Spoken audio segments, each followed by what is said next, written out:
പ്രിയപ്പെട്ടവരെ, എല്ലാവർക്കും നമസ്കാരം. നമ്മളിപ്പോൾ എത്തി നിൽക്കുന്നത് അടൂർ കിളിവയൽ എന്ന സ്ഥലവും അവിടെ പാറ്റൂർ അപ്പൂപ്പൻ എന്ന ഒരു മലനട ക്ഷേത്രം കൂടിയുണ്ട്. ഇവിടെ നമ്മളിവിടെ വന്നത് ഒരു കലാകാരനെ പരിചയപ്പെടാൻ വേണ്ടിയാണ്. കലാകാരൻ്റെ പേര് രാജേഷ്. അദ്ദേഹത്തിൻ്റെ പൂർണ്ണമായ പേര് അദ്ദേഹം തന്നെ നമ്മളെ വെളിപ്പെടുത്തും. രാജേഷ് എന്ന് പറഞ്ഞ വ്യക്തി ജീവിതാനുഭവങ്ങൾ ഒരുപാട്, അദ്ദേഹത്തിൻ്റെ ജീവിതത്തിൽ കൂടി അദ്ദേഹം ഒരുപാട് അനുഭവിച്ച് കലയെ സ്നേഹിച്ച് കലാരീതിയിൽ കലയുമായിട്ട് മുമ്പോട്ട് പോയ ഒരാളാണ്. നല്ല ഒരു ഗായകനാണ്. ഒരുപാട് വേദികളിൽ അദ്ദേഹം പാടിയിട്ടുണ്ട്. എനിക്ക് തോന്നുന്നത് ഈ അടൂരിൻ്റെ തന്നെ ഒരു കലാകാരനാണ്. അപ്പോൾ അദ്ദേഹത്തെ പരിചയപ്പെടാൻ നമ്മൾ വന്നിരിക്കുന്നത്. അദ്ദേഹത്തിൻ്റെ ജീവിതത്തിൽ ഒരുപാട് അദ്ദേഹത്തിന് അനുഭവങ്ങൾ നേരിടേണ്ടി വന്നു. അപ്പോൾ അതുകൊണ്ട് അദ്ദേഹത്തിൻ്റെ ജീവിതം എങ്ങും എത്താത്തൊരവസ്ഥയിൽ നിൽക്കുകയാണ് ഇപ്പോൾ എനിക്ക് തോന്നുന്നത്. അപ്പോൾ രാജേഷ് ജിയുടെ ഭാര്യ മാതാവ് സുഖമില്ലാതെ ക്യാൻസർ പേഷ്യൻ്റായിട്ട് രോഗാവസ്ഥയിൽ ഇരിക്കുകയും ആ അമ്മയുടെ ട്രീറ്റ്മെൻറ്റുമായി ബന്ധപ്പെട്ട് ഒരുപാട് പൈസ ചിലവാകുകയും അങ്ങനെ ജീവിതത്തിൽ പല പല കാര്യങ്ങളിൽ അദ്ദേഹം വിഷമാവസ്ഥയിൽ എത്തിപ്പെടുകയൊക്കെ ചെയ്ത സാഹചര്യത്തിലൂടെ കടന്നു പോയപ്പോൾ അദ്ദേഹത്തിന് ജീവിതത്തിലൊന്നും നേടാൻ പറ്റാത്തൊരവസ്ഥയിലേക്ക് എത്തിപ്പെട്ടു. അതാണ് സത്യത്തിൽ നടന്നത്. അപ്പം എന്തായാലും ഇപ്പോഴും അദ്ദേഹം ഒരുപാട് സ്റ്റേജുകളിൽ പല പല ട്രൂപ്പുകളിൽ അദ്ദേഹം പാടുന്നുണ്ട്, ഗസ്റ്റായി പാടുന്നുണ്ട്. നല്ലൊരു ഗായകനാണ്. അപ്പം അദ്ദേഹത്തെ വിശേഷത്തിലാണ് നമ്മൾ കിടക്കുന്നത്. അപ്പം അദ്ദേഹത്തോട് നമുക്ക് നേരിട്ട് സംബന്ധിച്ച് അദ്ദേഹത്തിൻ്റെ വിശേഷങ്ങൾ നമുക്കറിയാം. അപ്പം നിങ്ങൾക്ക് എല്ലാവർക്കും ഈ ചാനൽ കാണുന്ന അല്ലെങ്കിൽ ഈ വീഡിയോ കാണുന്ന എല്ലാവർക്കും നമ്മുടെ ചാനലിലേക്ക് മോഹനസലാപം എന്ന ചാനലിലേക്ക് സ്വാഗതം. പ്രിയപ്പെട്ടവരെ, രാജേഷ് ഞാൻ കാണാൻ വന്നപ്പോൾ അദ്ദേഹം ആദ്യം പറഞ്ഞു, നമുക്ക് എൻ്റെ വീടിനടുത്തൊരു അമ്പലമുണ്ട്, ഒരു ക്ഷേത്രമുണ്ട്, ഒരു മലനടയുണ്ട്. അവിടെ വെച്ച് നമുക്ക് ഒരു പാട്ട് പാടാൻ അദ്ദേഹം ആഗ്രഹം പ്രകടിപ്പിച്ചപ്പോൾ നമ്മൾ നേരെ മലനട നമ്മുടെ ശ്രീ പാറ്റൂർ അപ്പൂപ്പൻ കാവിലേക്ക് വന്നിരിക്കുകയാണ്. അപ്പോൾ അദ്ദേഹത്തിൻ്റെ ഒരു പാട്ട് നമ്മൾ കേട്ടതിന് ശേഷം അദ്ദേഹത്തിൻ്റെ വസതിയിലേക്ക്, അദ്ദേഹത്തിൻ്റെ ഭവനത്തിലേക്ക് നമ്മൾ പോകുന്നതായിരിക്കും. ബാക്കി നമുക്ക് അവിടെ ചെന്നിട്ട് കാണാം. ഓക്കെ. നമാമി വിഘ്നേശ്വര പാദ പങ്കജം സ്മരാമി തുംബിമുഖേശ്വരം ഗണനായകം കരോമി കല്യാണ ഗുരുപൂജനം സദാ നമസ്തേ ഗുരുപ്രസീദ പ്രസാദം ഭജേഹം നമസ്തേ ഗുരുപ്രസീദ പ്രസാദം ഭജേഹം നമസ്തേ ഗുരുപ്രസീദ പ്രസാദം ഭജേഹം.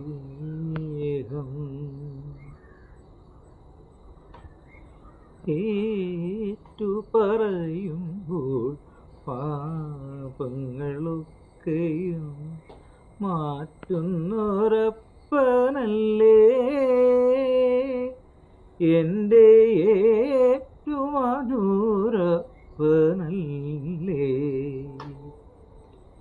ഏറ്റുപറയുമ്പോൾ പാപങ്ങളൊക്കെയും മാറ്റുന്നൊരപ്പനല്ലേ എൻ്റെ ഏറ്റുമാനൂരപ്പനല്ലേ.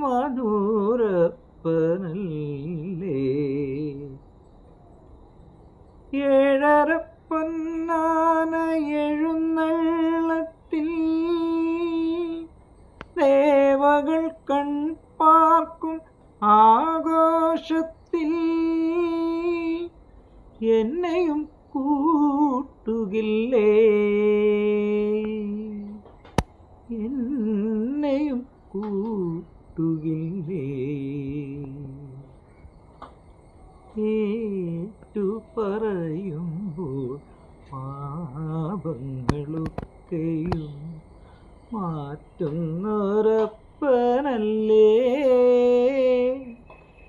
എൻ്റെ ഏറ്റുമാനൂരപ്പനല്ലേ.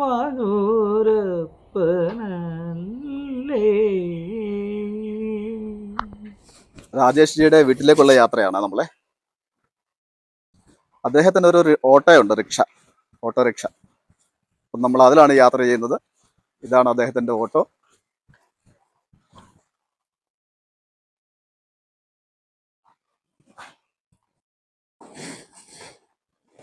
കേറാം.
പ്രിയപ്പെട്ടവരെ, നമ്മൾ രാജേഷ് എന്ന ഗായകന്റെ വീട്ടിലേക്ക് എത്തിയിട്ടുണ്ട്.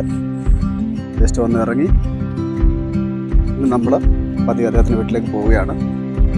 അദ്ദേഹം സ്വന്തം വീട്ടിലല്ല, സ്വന്തം വീട് നേരത്തെ ഞാൻ പറഞ്ഞതുപോലെ അത് കൊടുക്കേണ്ടി വന്നു. അങ്ങനെ കൊടുത്തപ്പോൾ അത് തൽക്കാലം ഒരു വാടകയ്ക്ക് ഒരു വീടെടുത്താണ് ഇപ്പോൾ അദ്ദേഹം താമസിക്കുന്നത്. ഇത് അദ്ദേഹത്തിൻ്റെ വീട്ടിലേക്ക് പോകാനുള്ള വഴിയാണ് കേട്ടോ. അടുത്തൊരു കിണറുണ്ട്, ചെറിയ കൊച്ചു വീട്. വാടകയ്ക്കാണ് അദ്ദേഹം ഈ പറഞ്ഞതുപോലെ ബുദ്ധിമുട്ട് അനുഭവിച്ചപ്പോൾ സ്വന്തം വീട് കൊടുക്കേണ്ടി വന്നു. അങ്ങനെ സ്വന്തം വീട് കൊടുത്ത് ആ കാശ് കൊണ്ടാണ്, അല്ലെങ്കിൽ ആ പൈസ കൊണ്ടാണ് അദ്ദേഹം മറ്റ് ട്രീറ്റ്മെൻറ്റും കാര്യങ്ങളൊക്കെ നടത്തിയത്. മക്കളിൽ ആണെത്ര ഒരു എത്രാം ക്ലാസ്സിലൊക്കെ പഠിക്കുന്നു? മൂത്തയാള് അഭിനവ് 9ാം ക്ലാസ്സിൽ, ഓക്കെ. നടുവത്താള് അഭിദേവ് 5ാം ക്ലാസ്സിൽ, ഇളയത് മോള് അഭിനന്ദ 2ാം ക്ലാസ്സിൽ. 2ാം ക്ലാസ്സിൽ, ഓക്കെ. പിന്നെ അമ്മ അമ്മച്ചി നമസ്കാരം. അങ്ങ് വെളിയോട്ട് ഇറങ്ങി വന്നാട്ടെ. രാജേഷ് അദ്ദേഹത്തിന്റെ അമ്മയാട്ടോ. എന്തായിരുന്നു അമ്മയുടെ പേര് പറയോ? മണി. സുഖമല്ലേ ഇപ്പോ? ഓക്കെ. മരുന്ന് കഴിക്കുന്നുണ്ടോ? ഉണ്ട്. ഡോക്ടറെ കാണാറുണ്ടോ? എവിടെ, ഏത് ഡോക്ടറാ? അതെയോ. നമ്മൾ നേരത്തെ ചോദിച്ച പോലെ രാജേഷ്, ഈ സംഗീതത്തിലൂടെ കിടക്കുന്നത് ഏത് പ്രായം മുതലാണ്? അത് സ്കൂൾ തലങ്ങൾ മുതലാണോ? സ്കൂൾ കാലം തൊട്ടേ ഞാൻ മത്സരങ്ങളിലൊക്കെ പങ്കെടുക്കുമായിരുന്നു. ഓക്കെ. ഇത് പാടി എങ്ങനെയാ? ആരെങ്കിലും സപ്പോർട്ട് വീട്ടിൽ നിന്ന്, അല്ലെങ്കിൽ എങ്ങനെ സപ്പോർട്ടീവായിട്ട് എല്ലാവരും ഉണ്ടായിരുന്നോ? അച്ഛൻ ഒരു വലിയൊരു കലാകാരനായിരുന്നു. അത് ശരി. ഗഞ്ചറിസ്റ്റ് ആയിരുന്നു. അത്യാവശ്യം അച്ഛൻ പാടുമായിരുന്നു. പണ്ടൊക്കെ ഭജന ഉണ്ടായിരുന്നു. ഭജനൊക്കെ. പിന്നെ അമ്മ പണ്ടത്തെ നമ്മുടെ ലൈവ് നൃത്തനാടകത്തിലെ ഗായികയായിരുന്നു. അത് ശരി. ഇപ്പൊ തീരെ വയ്യാത്തതുകൊണ്ട് അമ്മ ഇപ്പൊ അങ്ങനെ ഞങ്ങളും കൊതിക്കും അമ്മയുടെ ഒരു പാട്ടൊക്കെ കേൾക്കാൻ. പ്രിയപ്പെട്ടവരെ, പഴയ ഒരു ഗായിക തന്നെയാണ് നമ്മുടെ മുമ്പിൽ നിൽക്കുന്നത്. പക്ഷെ ഇപ്പൊ തൽക്കാലം സുഖമില്ലാത്തത് കൊണ്ട് പാടാൻ കഴിയില്ല. പ്രഷർ വന്ന് സൈഡ് ബ്ലോക്ക് ആയതാ. പ്രഷർ വന്ന് സൈഡ് ബ്ലോക്ക് ആയിട്ട് ഉണ്ടായിരുന്നു. അപ്പോൾ അതിൻ്റെ ഒരു ട്രീറ്റ്മെൻ്റ് ഒക്കെ നടന്നുകൊണ്ടിരിക്കുകയാണ്.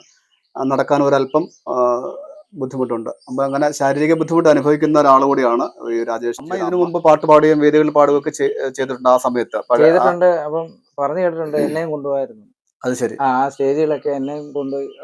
അപ്പം നമ്മുടെ ചെറുപ്പം തൊട്ടേ നമ്മുടെ ഉള്ളിൽ സംഗീതം ഇങ്ങനെ ഉണ്ട്. രണ്ടുപേരുടെയും കലയായിരിക്കാം ദൈവം. അതെ, തീർച്ചയായിട്ടും. അച്ഛൻ്റെ അമ്മയുടെയും ആ ഉള്ളിലുള്ള കലയാണ് സത്യത്തിൽ മക്കൾക്കും കിട്ടിയത്. അപ്പൊ അങ്ങനെ വരുമ്പോഴേ അപ്പൊ അടുത്തൊരു ചോദ്യം എനിക്ക് ചോദിക്കാനുള്ളത്, അപ്പം രാജേഷ് ജിയുടെ മക്കൾക്ക് ആർക്ക് എന്തെങ്കിലും കലാപരമായിട്ട് എന്തെങ്കിലും? ഏറ്റവും മൂത്ത മകന് അവന് കൊട്ടിനോട്, അതായത് ഡ്രം അതൊക്കെ വായിക്കുന്നതിനോടൊക്കെ ഒരു താല്പര്യമുണ്ട്. അത് ശരി. ഓക്കെ. പിന്നെ ഇളയാള് നടുവത്തെ പുള്ളിക്കാരനാണ് കുറച്ചൊക്കെ പാട്ട് പാടും. മോക്ക് പിന്നെ മോള് കുഞ്ഞാണ്. ഡാൻസിനും പാട്ടിനും എന്തായാലും അവരും ഈ കലയിലോട്ട് വരട്ടെ എന്ന് ഞാൻ ആഗ്രഹിക്കുക ആത്മാർത്ഥമായിട്ട്. കലയിൽ എന്ന് പറഞ്ഞാൽ നമുക്ക് എന്റർടൈൻ ചെയ്യാൻ പറ്റുന്ന, അല്ലെങ്കിൽ മറ്റുള്ളവരെ സന്തോഷിപ്പിക്കാൻ പറ്റുന്ന ഏറ്റവും വലിയൊരു കലയാണ് ഈ ഫീൽഡ് എന്ന് പറയുന്നത് തന്നെ. അത് സംഗീതമായാലും കൊള്ളാം, ഏത് മേഖലയിലായാലും കൊള്ളാം. അപ്പൊ എന്തായാലും നമുക്ക് പ്രേക്ഷകരെ കൊണ്ട് അടുത്തൊരു പാട്ട് പാടാൻ സമയമായിട്ടുണ്ട്. ഏത് പാട്ടാണ് പാടുക പെട്ടെന്ന് ഓർമ്മ വരുന്നത്? കൂടുതലും ഞാൻ ആദ്യകാലം തൊട്ട് കേട്ടതും പഠിച്ചതും എല്ലാം രവീന്ദ്രൻ മാഷിന്റെ പാട്ടുകളാണ്, സിനിമാ ഗാനങ്ങളിലൊക്കെ. അപ്പം അങ്ങനെയുള്ള പാട്ടുകളോടായിരുന്നു കൂടുതൽ താല്പര്യം. അത് ശരി. അപ്പം എന്തായാലും രവീന്ദ്രൻ മാഷിന്റെ തന്നെ ഒരു ഗാനം ആലോചിക്കാം, പ്ലീസ്. ഓമനേ നീയൊരു ഭാവഗീതമോ, കാതരേ നീരിൻ കാവ്യമോ, സ്നേഹരാഗലോലമോ, നീലാവിൻ സാന്ദ്രമോ, മധുപകരുമൊരമൃത തരള ശ്രുതിലയ സുഖലളിത ഗാനമോ, ഓമനേ നീയൊരു ഭാവഗീതമോ, കാതരേ നീയൊരു കിനാവിൻ കാവ്യമോ. പൊളിച്ച മോനെ, സൂപ്പർ, അടിപൊളി. Thank you. ഇതൊക്കെ ഈ പാട്ടുകളൊക്കെ വേദികളിലും പാടാറുണ്ടല്ലേ? ഇടയ്ക്ക് നമുക്ക് ചില ഇടയ്ക്കൊക്കെ വേദികളിലൊക്കെ ചെല്ലുമ്പോൾ അത്യാവശ്യം ആൾക്കാർ ആവശ്യപ്പെടുമ്പോ. അതെ ഇപ്പോഴത്തെ ട്രെൻഡ് മാറിയില്ല ഗാനമേള. അതെ അതെ അതെ അതെ എങ്കിലും പാട്ടുകളെ കൂടുതൽ സ്നേഹിക്കുന്ന ആൾക്കാർ ഇപ്പോഴും ഉണ്ട്. അതെ അതെ അതെ അതെ ട്രെൻഡ് ഉണ്ടെങ്കിൽ പോലും പാട്ടുകളെ സ്നേഹിക്കും. അതുകൊണ്ടാണ് മലയാള സിംഗേഴ്സിന് ഒരു പ്രത്യേകത തന്നെയാണ് ഗാനമേളയ്ക്ക്. അതെ അതെ അതെ. രവീന്ദ്രൻ മാഷിന്റെ, അതുപോലെ നമ്മുടെ ഇപ്പം ജോൺസൺ മാഷ്, ജോൺസൺ മാഷിന്റെ, ജെറി അമൽദേവ്, അങ്ങനെ ഇങ്ങോട്ട് നോക്കിയാൽ നമ്മുടെ പഴയ അർജുനൻ മാഷ്, അതെ അതെ അതെ ദേവരായ മാഷ്, അങ്ങനെ കുറെ ആൾക്കാരുടെ പാട്ടുകൾ ചോദിക്കുന്ന പല പ്രഷറും ഉണ്ട്. അപ്പൊ അവർക്ക് വേണ്ടിയിട്ടൊക്കെ പാടിക്കൊടുക്കും. പാടിയിട്ടുണ്ട്. ആ, അറിയാവുന്നതൊക്കെ നമ്മൾ അതെ അതെ ചെയ്തിട്ടുണ്ട്. അതെ അതെ. പിന്നെ നമുക്ക് അതിനകത്തൊന്നും തൊടാൻ പോലുള്ള ഇതില്ല, കാരണം അത്ര ഗംഭീരമായിട്ട് ആ പാട്ടുകളൊക്കെ ചെയ്തു വെച്ചു. അതെ അതെ അതെ. എന്നാലും നമ്മുടെ ഒരു ഒരു അതെ, ഒരു ഇഷ്ടം കൊണ്ട് നമ്മൾ പാടി ഇഷ്ടം കൊണ്ട് പോകുന്നതാണ്. പാടി. ഓക്കെ. അപ്പം ഒരു കാര്യോട്, ഒരു സ്വകാര്യ കാര്യമാണ്. ഇപ്പൊ ഇത്രയും പാടുന്നുണ്ട്, ഇത്രയും വേദികളിൽ, ഞാൻ കേട്ടിടത്തോളം വേദികളിൽ പാടിയിട്ടുള്ള ഒരാളാണ്. സംഗീതം എങ്ങനെയാ, ശാസ്ത്രീയമായിട്ട് പഠിച്ചിട്ടുണ്ടോ? അത് ചോദിച്ചാല്, ഞാൻ ചെറുപ്പത്തില് സ്വന്തമായിട്ട് സംഗീതം പഠിക്കണമെന്നൊരാഗ്രഹം തോന്നി. ആ. അങ്ങനെ ഞാൻ ഞങ്ങളുടെ ഇവിടെ ഒരു മാഷ് പഠിപ്പിക്കുന്നുണ്ടായിരുന്നു. ആഹാ. അപ്പോൾ ആ മാഷിൻ്റെ അടുത്ത് പോയി ഒരു വർഷത്തോളം പോയി. ഉം. പിന്നെ തുടർന്ന് അങ്ങോട്ട് പോകാൻ പറ്റിയില്ല. ആ. പിന്നെ ജോലിയും ഭാഗമായിട്ടൊക്കെ എങ്ങനെ അങ്ങ് പോയി, ഉം. കുടുംബത്തിന്റെ ഇതിലോട്ടൊക്കെ അങ്ങ് പോയി. അതെ അതെ അതെ. പിന്നെ സ്വാഭാവികം. പിന്നെ അത് തുടർന്ന് പോകാൻ പറ്റിയില്ല. ഉം. ഗോപാലകൃഷ്ണൻ മണക്കാല ഗോപാലകൃഷ്ണൻ സാറ്, ഉം. ആ സാറിന് ഇപ്പം ഡോക്ടറേറ്റ് ഒക്കെ കിട്ടി. ആഹാ. സാറ് ഈ സംഗീത മേഖലയിൽ തന്നെ. ആ മേഖലയിൽ ഓ, തന്നെ അത് ശരി. ഡോക്ടറേറ്റ് ഒക്കെ കിട്ടി. സാറിന്റെ പേര്? അടൂർ മണക്കാല ഗോപാലകൃഷ്ണൻ സാറ്. മണക്കാട് ഗോപാലകൃഷ്ണൻ സാർ. മണക്കാല. മണക്കാല. മണക്കാല നമുക്ക് ഇവിടെ അവിടെ അടുത്താണ്. അടുത്താ. അതെ അതെ അതെ. ഓക്കെ. അപ്പം എനിക്ക് തോന്നുന്നൊരു 10-25 വർഷത്തിന് മേലായി അത് ശരി. സാറിന്റെ കൂടെ ക്ലാസ്. എന്ന് വെച്ചാൽ ഒരു അന്ന്, വർഷത്തെ ഒരു എക്സ്പീരിയൻസേ ഉള്ളൂ നമുക്ക്. അതെ അതെ. അപ്പോൾ അന്ന് ആ ഒരു വർഷം നമ്മൾ പഠിച്ചു. പഠിച്ചെന്ന് പറയുമ്പോൾ നമ്മൾ തുടക്കം മാത്രമേ അന്ന് പഠിച്ചിട്ടുള്ളൂ. പിന്നെ ഇപ്പൊ പാടുന്നതൊക്കെ നമ്മുടെ സ്വതസിദ്ധമായ കഴിവോട് നമ്മൾ പാടുന്നതാണ് അല്ലേ? അതെ. അതായത് നമ്മുടെ കഴിവും, നമ്മുടെ ആ സ്വതസിദ്ധമായിട്ടുള്ള കഴിവും, അതുപോലെ നമ്മളോട് പാട്ടിനോടുള്ള അല്ലെങ്കിൽ സംഗീതത്തോടുള്ള നമ്മുടെ ആ അടങ്ങാത്ത ഒരു ആവശ്യവും, അതാണ് നമ്മളെ ഈ പാട്ടിലോട്ട്, അല്ലേ? അങ്ങനെയാണ് എനിക്ക് തോന്നുന്നത്. അതെ അതെ. അപ്പോൾ അതെന്തായാലും സത്യത്തിൽ നമ്മുടെ ഈ ചാനലിൽ കൂടി ഒരുപാട് ആൾക്കാരെ നമ്മൾ പരിചയപ്പെടുത്തുന്നതെല്ലാം ഏകദേശം എല്ലാം ഈ സംഗീതം പഠിച്ചിട്ടില്ലാത്ത ആൾക്കാരാണ്. ഇതിപ്പോ ഇന്ന് നമ്മളിപ്പം ഈ ചാനൽ അധികം നാളായിട്ടില്ല എങ്കിൽ പോലും സംഗീതം പഠിച്ച ഒരു വ്യക്തി എന്ന് പറഞ്ഞ ഒരാളാണ് ഇതിനകത്ത് പാടിയിട്ടുള്ളത്. ബാക്കി എല്ലാവരും പഠിക്കാത്ത ആൾക്കാരാ. എന്നാൽ ഇവരൊക്കെ നല്ല മനോഹരമായിട്ടാണ് പാടുന്നത്, ഒരു രക്ഷയില്ല. അതുപോലെ ഇപ്പൊ കഴിഞ്ഞ ദിവസം ഞാനൊരു കുട്ടിയെ പരിചയപ്പെടുത്തി. അദ്ദേഹം കാഴ്ചയില്ലാത്ത ഒരാളാണ്. അദ്ദേഹം ഈ പറഞ്ഞ പോലെ സംഗീതം പഠിക്കാൻ തുടങ്ങിയിട്ടേ ഉള്ളൂ. അത്യാവശ്യം പാടുന്നുണ്ട്. അങ്ങനെ. അപ്പൊ എന്തായാലും രാജേഷ്ജിയെ കാണാൻ പറ്റില്ല, ഒരുപാട് സന്തോഷമുണ്ട്. നമ്മുടെ മോഹന സല്ലാപത്തിൽ കൂടി പരിചയപ്പെടാൻ കഴിഞ്ഞതിലും, അതുപോലെ ഫാമിലി കുടുംബത്തിൽ വരാൻ കഴിഞ്ഞതും ഒക്കെ വളരെ സന്തോഷമുണ്ട്. നമുക്ക് അടുത്തൊരു പാട്ടിലേക്ക് കിടക്കാം. നമുക്ക് ഏത് പാട്ടായിരിക്കും നമ്മുടെ പ്രേക്ഷകർക്ക് വേണ്ടി പെട്ടെന്ന് ഓർമ്മ വരുന്നത്? സാധാരണ വേദിയിൽ പാടാറുള്ള ഒരു പാട്ട്. ഇപ്പൊ നമ്മൾ എന്തായാലും രവീന്ദ്രൻ മാഷിന്റെ ഒരു പാട്ട് പാടി, അപ്പൊ എന്തായാലും ജോൺസൺ മാഷിന്റെ ഒരു പാട്ട് നമുക്ക് പാടിയേ പറ്റും. തീർച്ചയായിട്ടും. അദ്ദേഹത്തിന്റെ ആധാരം എന്നുള്ള സിനിമയിലെ മഞ്ചാടി, അത് ഞങ്ങള് പാടുന്നതാണ്.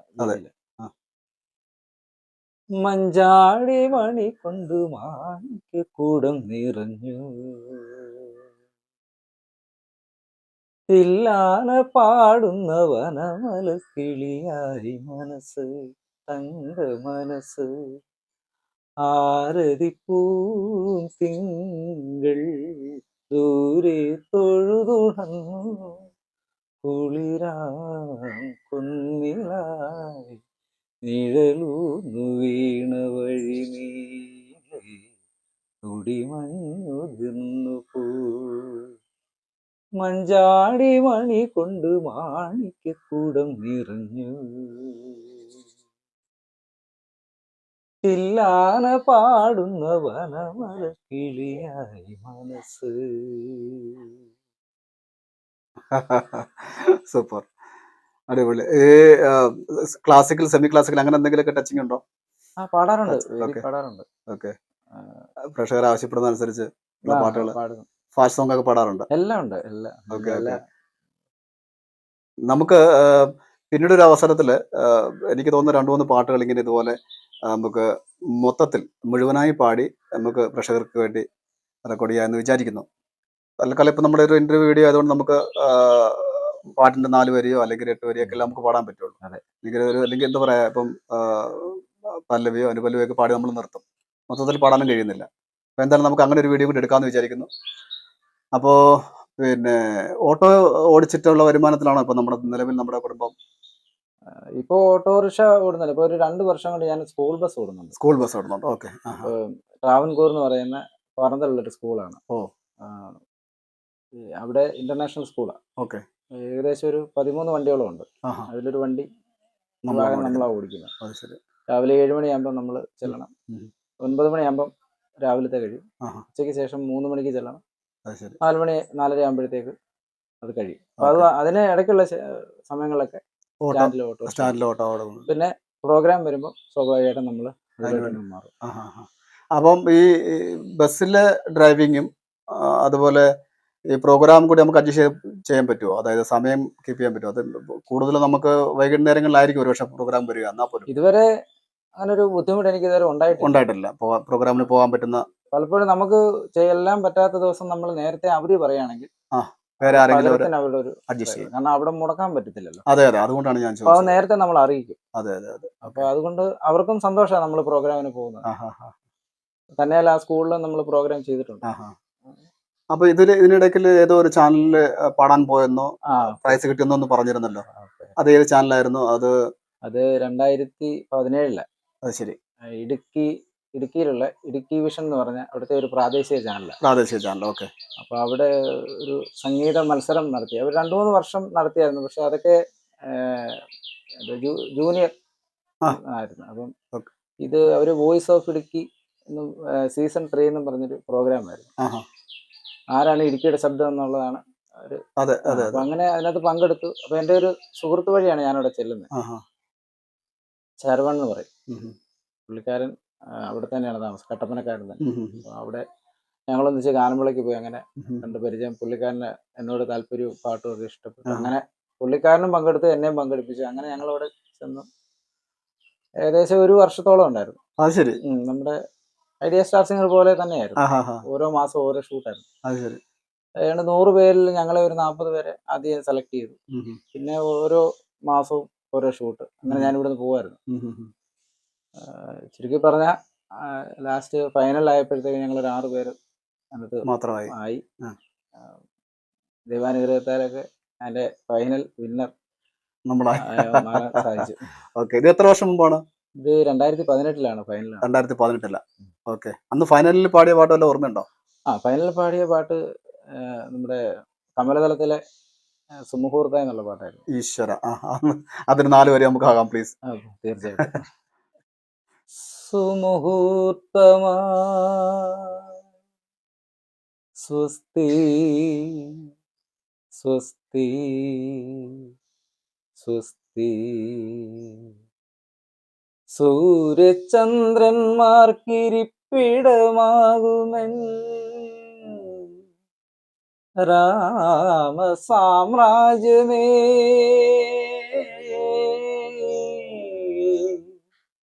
ദേവകളെ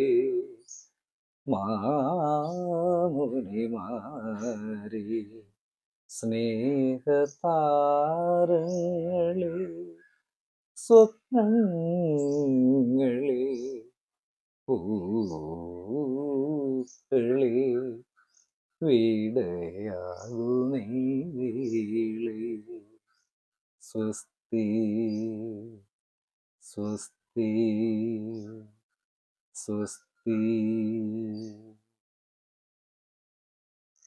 ത്രയംബകം വില്ലൊടിയും മംഗളദുന്ദുഭേ നാദവുമായി, മിഥിലാപുരിയിലെ മൺകിടാവിന് രാജകലയുടെ വാമാങ്കമേകിയ കോസല രാജകുമാര, സുമുഹൂർത്തമാ സ്വസ്തി സ്വസ്തി സ്വസ്തി. കയ്യിൽ എന്റെ ക്യാമറ ആയതുകൊണ്ട് കൈയടിക്കാൻ പറ്റുന്നില്ല കേട്ടോ.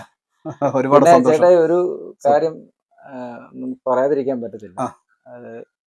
എന്ന് വെച്ചാല് ഞാന് ഇടയ്ക്ക് നമ്മള് ഒരു ഗ്യാപ്പ് വന്ന് ഒന്ന് മാറി നിൽക്കേണ്ടി വന്നു. ആഹാ. ചെറുപ്പത്തിൽ നമ്മൾ ഗാനമേളയ്ക്ക് പോകണം എന്നുള്ള ആഗ്രഹം തുടങ്ങി. പിന്നെ കുറച്ച് നാൾ നമുക്കൊന്ന് മാറി നിൽക്കേണ്ടി വന്നു. കാരണം അവസരങ്ങളൊന്നും കിട്ടാതെ വന്നു. അങ്ങനെ വന്ന് വീണ്ടും ഒരു പോകണം എന്നൊക്കെ ഒരു താല്പര്യം എപ്പോഴും മനസ്സിലുണ്ട്. അങ്ങനെ വന്നപ്പോൾ നമുക്ക് ഇതിനൊരു ചവിട്ടുപടിയായിട്ട് അന്ന് നമ്മളെ സഹായിച്ചത് ഒരു നമ്മുടെ ഒരു അനിയനെ പോലുള്ളൊരു പയ്യനാണ്. അദ്ദേഹത്തിന്റെ പേര് അഭിജിത്ത് എന്നാണ്. അദ്ദേഹമാണ് നമ്മുടെ പ്രിയപ്പെട്ട ഫിറോസ്ക്ക, അതായത് പത്തനംതിട്ട സാരംഗിന്റെ മുതലാളി, ഇപ്പം ഒറിജിനൽസ്.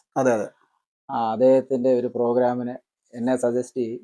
അങ്ങനെ അദ്ദേഹമാണ് എന്നെ, അതായത് ഗാനമേളയിലോട്ട് അന്ന് ആദ്യമായിട്ട് പറഞ്ഞു വിടുന്നത്. ഈ രണ്ടുപേരുമാണ് അതിന് നിമിത്തമായത്, തിരിച്ചൊരു വരവിന് വേണ്ടി. തീർച്ചയായിട്ടും. പിന്നെ എന്നെ അതിനുശേഷം ഈ അഭിജിത്തിന്റെ സഹായത്താൽ കുറെ അംഗങ്ങളെ നമുക്ക് പരിചയപ്പെടാൻ പറ്റി, കുറെ സുഹൃത്തുക്കളെ പരിചയപ്പെടാൻ പറ്റി. അതിലേറ്റവും എനിക്ക് ഇന്ന് ഞാൻ ഒരു കാരണവരായിട്ട് കാണുന്ന ഒരു വ്യക്തിയുണ്ട്. അദ്ദേഹം മരിച്ചുപോയി. ഗാനമേളയിലെ മുടിചൂടാമന്നനായിരുന്നു. പുള്ളിയുടെ പേര് രാജാ ചേട്ടൻ എന്നാണ്. ഏഞ്ചൽ രാജ. അതായത് പള്ളിക്കെട്ട് രാജ എന്നാണ് അറിയപ്പെടുന്നത്.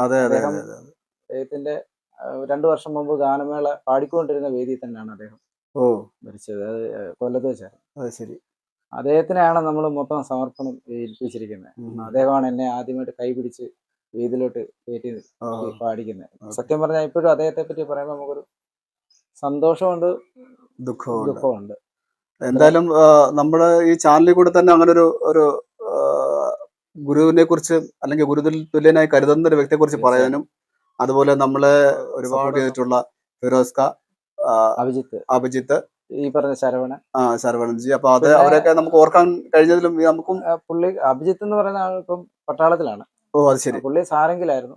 സാരംഗില് അപ്പം ജോലി കിട്ടി, പിന്നെ പോയി വീണ്ടും സാരംഗിൽ പുള്ളി അറ്റൻഡ് ചെയ്തിട്ടുണ്ട്. അതുപോലെ കൊല്ലത്തുള്ള സുരേഷ് എന്ന് പറഞ്ഞു, പുള്ളിക്കാരനും പട്ടാളത്തിലാണ്. പുള്ളിയാണ് ആദ്യമായിട്ട് എന്നെ സ്റ്റുഡിയോയിൽ പാടിക്കുന്നത്. പുള്ളി എന്റെ വോയിസ് കേട്ടു. അപ്പൊ ഞങ്ങള് ഫോണിൽ കൂടെ അങ്ങനെ കണ്ടുള്ള പരിചയമാണ്. അങ്ങനെ ഇഷ്ടപ്പെട്ടു. ഞാൻ ആദ്യമായിട്ട് പുള്ളിക്കാരനാണ് എന്നെ സ്റ്റുഡിയോയിലോട്ട് പാടിക്കുന്നത്. നമുക്ക് ഒരു വലിയൊരു ഗാനമായിരുന്നു അത്. ആദ്യമേ പാടിയ ഒരു ഭക്തിഗാന ആൽബം ആയിരുന്നു. പ്രണാമം പ്രണാമം വനക്കെറ്റൂടിലമ്മേ പ്രണാമം, വനക്കെറ്റൂടിലമ്മേ പ്രണാമം. ഞാൻ കാണും സ്വരമെല്ലാം അവിടുത്തേക്കായി സമർപ്പിച്ചിടുന്നു നിത്യവും. പ്രണാമം പ്രണാമം വനക്കെറ്റൂടിലമ്മേ പ്രണാമം. അദ്ദേഹം തന്നെയാണോ സംഗീതം ചെയ്തത്? അദ്ദേഹം തന്നെ. ഒരു 3-4 പാട്ടോളം ഉണ്ടായിരുന്നു. അത് ശരി. ഇപ്പൊ ഒരുപാട് ഒരു 10 വർഷത്തോളമായി. അപ്പൊ എന്തായാലും ഒരുപാട് സന്തോഷമുണ്ട്.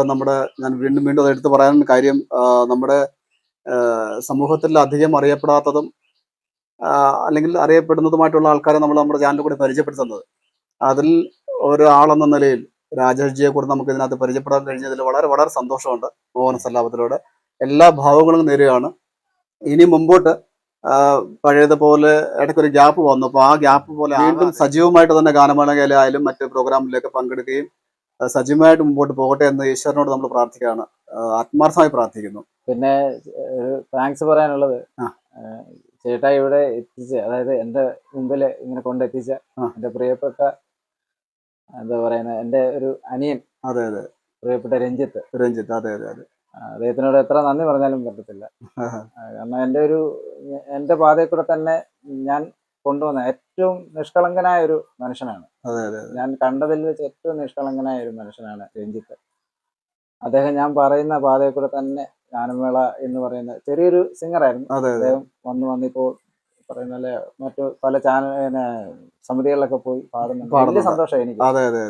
എന്നെ പോലൊരു ആളുമായിരുന്നു.